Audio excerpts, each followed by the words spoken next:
America మాజీ అధ్యక్షుడు Trump కు షాక్ ఇస్తూ కొలరాడో సుప్రీంకోర్టు ఇచ్చిన తీర్పుపై రిపబ్లికన్ పార్టీ తరపున అధ్యక్ష బరిలో ఉన్న వివేక్ రామస్వామి స్పందించారు. ఈ తీర్పును తప్పుపట్టిన వివేక్ రామస్వామి ట్రంప్ కు మద్దతును ప్రకటించారు. ఒకవేళ ఎన్నికల్లో పోటీ చేయకుండా ట్రంప్ ను అడ్డుకుంటే తాను కూడా ఎన్నికల్లో పోటీ చేయకుండా తప్పుకుంటారని వెల్లడించారు.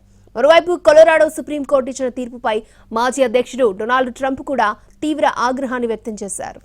అమెరికా మాజీ అధ్యక్షుడు ట్రంప్ కు షాక్ ఇచ్చింది కొలరాడో సుప్రీంకోర్టు. మార్చిలో జరగనున్న కొలరాడో ప్రెసిడెన్షియల్ ప్రైమరీ బ్యాలెట్ లో పోటీ చేయకుండా ట్రంప్ పై అనర్హత వేటు వేసింది. 2021లో వాషింగ్టన్ క్యాపిటల్ భవనంపై ట్రంప్ మద్దతుదారులు దాడి చేసిన ఘటనలో ట్రంప్ను డిస్క్వాలిఫై చేస్తూ కోర్టు ఈ తీర్పిచ్చింది. ఈ డిస్క్వాలిఫికేషన్ తీర్పు మార్చి 5న జరగనున్న ప్రైమరీ బ్యాలెట్ కు మాత్రమే వర్తిస్తుంది. కొలరాడో సుప్రీంకోర్టు తీర్పుపై రిపబ్లికన్ పార్టీ తరపున అధ్యక్ష అభ్యర్థిత్వం కోసం పోటీ పడుతున్న భారత సంతతికి చెందిన వివేక్ రామస్వామి స్పందించారు. ఈ విషయంలో డొనాల్డ్ ట్రంప్ కు వివేక్ రామస్వామి మద్దతుగా నిలిచారు. ఈ క్రమంలోనే కొలరాడో సుప్రీంకోర్టు ఇచ్చిన తీర్పును వివేక్ రామస్వామి తప్పుపట్టారు. రిపబ్లికన్ పార్టీ ప్రైమరీ ఎన్నికల్లో పోటీ చేసేందుకు డొనాల్డ్ ట్రంప్ కు అనుమతినివ్వకపోతే తాను కూడా ఎన్నికల బరి నుంచి వైదొలుగుతానని వివేక్ రామస్వామి స్పష్టం చేశారు.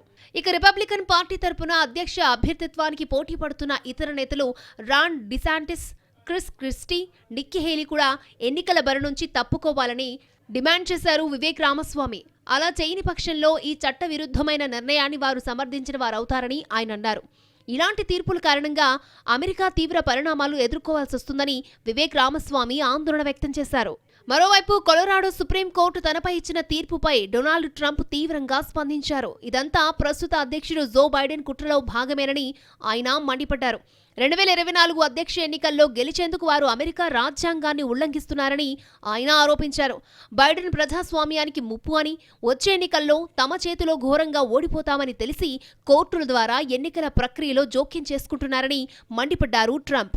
కాగా కొలరాడో సుప్రీంకోర్టు ఇచ్చిన తీర్పుపై అప్పీలుకు జనవరి 4 దాకా ట్రంప్కు అవకాశం ఉంది.